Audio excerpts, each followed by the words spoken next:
अस्सलाम वालेकुम students. Verb form of verb होती हैं, जैसे तीन फॉर्म बल्कि चार हालतें होती हैं वर्ब की। पहली तो आप जैसे राइट, रोट, रिटन होती है, और थर्ड जो होती है, फोर्थ जो होती है, वो हर फॉर्म के साथ आप आईएनजी लगाते हैं। फोर्थ फॉर्म जिसे कहा जाता है, जब प्रेजेंट पार्टिसिपल बनती है उसके मतलब आईएनजी के साथ, writing, write plus I N G, writing, killing, ये फोर्थ फॉर्म कहा जाता है, जिसे फर्स्ट फॉर्म प्लस आईएनजी भी कहा जाता है। लेकिन मेन तीन हालतें होती हैं।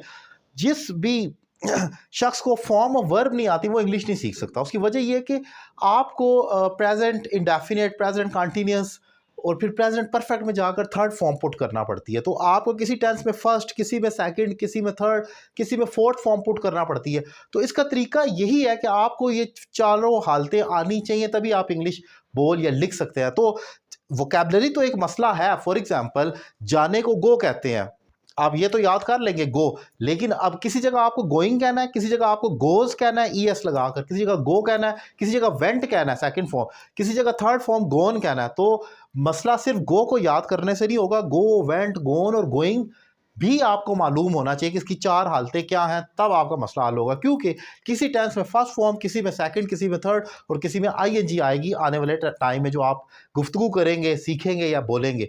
तो इसका तरीका क्या है? फॉर्म ऑफ वर्ब आपको याद करनी है लाजमी। अब सवाल ये पैदा होता है, जो बेसिक स्टूडेंट्स होते हैं वो ये कहते हैं कि हमें मर कर तो वोकैबलरी आती है, हम याद करते हैं, हमें टेंसेस भी बहुत मुश्किल से आते हैं, अब हम एक लफ्ज़ के आगे तीन तीन ये भी याद करें तो किस तरीके से करें? इंग्लिश में एक आसान तरीका है, एक टाइप है वर्ब की जिसे कहते हैं regular and irregular verb.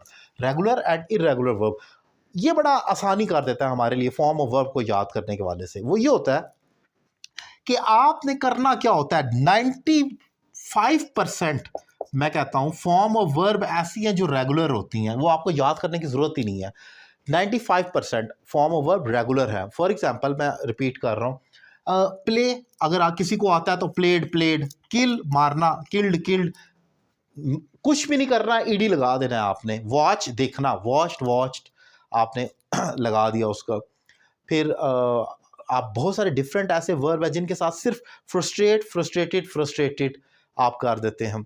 Communicate, communicated, communicated कर देते हैं। तो आप ईडी डालते जाएं, वो सेकंड थर्ड फॉर्म बनती है। 95% तो होता ही है। अगर आपको फॉर्म ऑफ वर्ब नहीं आती ना, तो आप पहला काम एक तुक्का मार कर देख लें, ईडी लगाकर। हो सकता है 90% चांसेस है आपका तुक्का चल जाए। जैसे एक वर्ब मैंने बताया ना, काउंट, काउंट की मुझे सेकंड थर्ड फॉर्म मैंने नहीं पढ़ी किसी जगह, लेकिन मेरा आइडिया, कॉमन सेंस कहते हैं काउंटेड, काउंटेड होगा, ईडी डाल दे तो तुक्का चल गया, काउंटेड ही है। तो आपने ईडी कर लेना है। लेकिन जो आगे चलकर 95 है, तो जो 5% इरेगुलर वर्ब है उसका क्या करें? इरेगुलर वर्ब से मुराद यह है कि जो डिफरेंट है, लाइक गो, वेंट, गोन, राइट, रोट, रिटन, सी, सा, सीन, इसका कोई हल नहीं है। ये आपको याद करने होंगे, रटा लगाना होगा।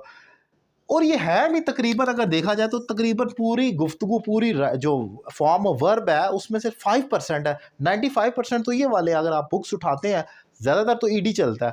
सिर्फ 5% ऐसे लफ्ज़ है जो आपको याद करने हैं। ये आपको, और इसको याद ही करना है, इसका कोई हल नहीं है। फॉर एग्जांपल, मैंने जैसे कि अक्सर एक कॉमन सी बात करता हूँ कि इस प्लास्टिक की बनी हुई चीज़ को पेन कहते हैं, कलम, पेन।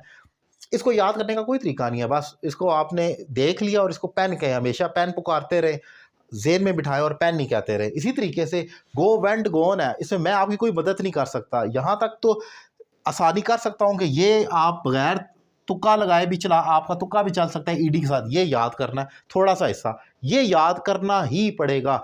आप गूगल पर चले जाएं, आप वहाँ पर लिखें मेजर इरेगुलर वर्ब्स, आपको लिस्ट एक मिल जाएगी, तकरीबन 50-60 इरेगुलर वर्ब्स हैं जो डिफरेंट हैं, जो याद कर रहे हैं वो आप याद कर लें। इसके अलावा जो मेरी इंग्लिश लैंग्वेज कोर्स की अपनी बुक है उसमें भी मैंने मेंशन किए हुए हैं, वो मैं अभी जो पोस्ट लेक्चर कर रहा हूँ इसके कमेंट बॉक्स पे भी मैं इरेगुलर वर्ब की एक कॉमन सी जो लिस्ट है वो शेयर कर दूंगा, वो आप देखें और उसको याद करें। उसका कोई हल नहीं है, वो कम से कम याद कर लें, बाकी आपका ये तुक्का चलता रहेगा और आपके लिए आसानी हो जाएगी। सो ये एक इम्पॉर्टेंट कन्फ्यूजन को या एक क्या लगे मसले को मैंने सॉर्ट आउट करने की कोशिश की है, कि डिफाइन किया है कि अगर आपको फॉर्म ऑफ वर्ब याद करना है तो क्या तरीकाकार होगा। लेक्चर कैसा लगा, अपनी राय का इजहार करें कमेंट बॉक्स में, और आप मुझसे क्वेश्चन भी पूछ सकते हैं। थैंक